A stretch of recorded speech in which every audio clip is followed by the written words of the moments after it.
at the 58th International Congress of Les Clés d'Or Concierge, where again over 600 of the world's top concierge for resorts and hotels in 42 different countries have gathered in Toronto, Canada. And we're especially pleased to have Andrea Torrance here, who is Vice President of Rooms for Fairmont Hotels and Resorts. So welcome, welcome, welcome, Andrea. Andrea, we've been talking a lot about service and the impact and the changes that are taking place based on the economy and how guest expectations have changed. How is Fairmont addressing what is going on in the world relative to how you're serving guests? You know, we take our line from the guests, so we use JD Power guest feedback, and then comment cards, and then anecdotal feedback as well, and that's how we evolve our methods and how we evolve our services. And so you kind of, sometimes you reinvent, sometimes you have to put a task force together, but really it's always guest-led. And has there been, when you say reinvent, is there anything that's happened? What's an example of something you've reinvented? So I would say that even with the concierges, that maybe we're reinventing what they're doing, and I wonder if we're not going back to a lot of the original roots. Isn't that interesting? The more I hear, I think the same thing. It's almost like, what? Well, you think about business centres. So originally, before the business centre, the guest would go to the concierge for all his paperwork and faxes and mail. And then we introduced business centres, and really the emergence of the concierge in that business side is coming back. And so maybe the business centre is the one that disappears, and it goes back to the concierge. So we see a lot of that now, maybe in a lot more of the new builds. So it's going back into traditional. And is that because guests are driving the need for more personalized service, or what is the reason for that? I think two things. They're needing. They build the relationship with the concierge, so they have that trust factor, someone that they can go to. And then secondly, everybody's getting more and more connected. So you don't actually need the business centre, the former business centre as such. So they're going more back to the concierge for those kind of services. So, and then you think about how we reinvent the guest arrival back into the lobby.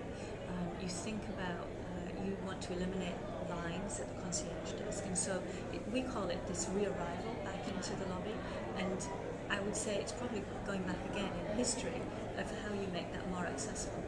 Re-arrival. I heard you say that term earlier. Would you explain that term a little bit more? Re-arrival. So re-arrival to us is really when the guest has arrived at the hotel, they've had their keys, they've been to their room, decompressed, and they're coming back down into the lobby.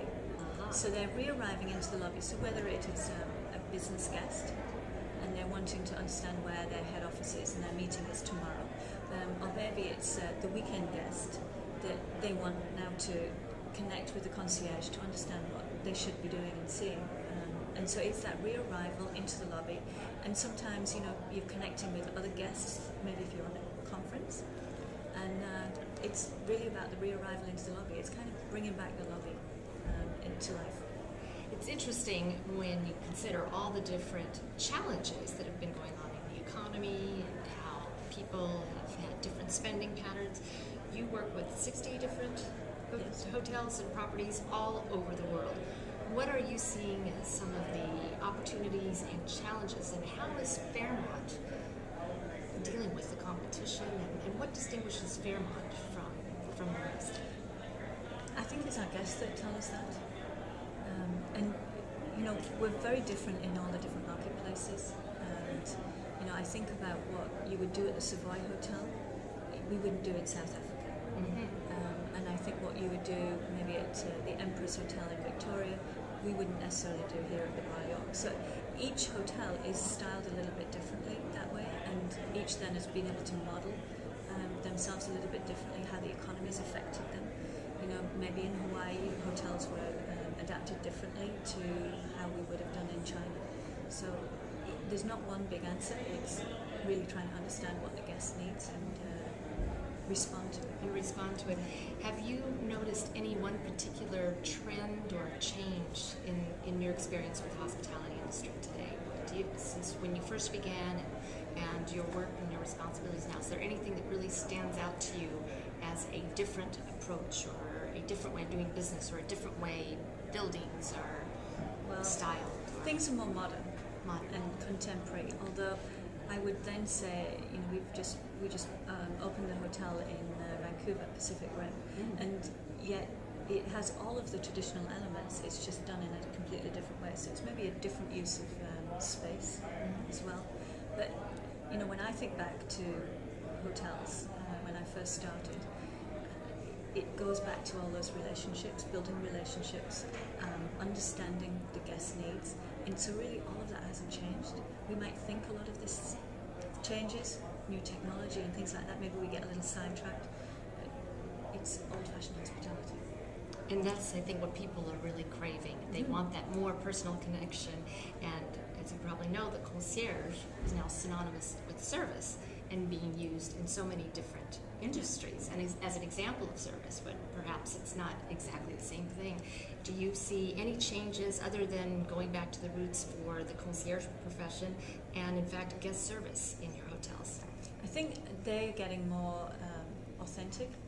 They're getting more local knowledge based. So, we talked earlier about people need to be helpful and knowledgeable. So when a guest comes to the front desk, they need some basic information.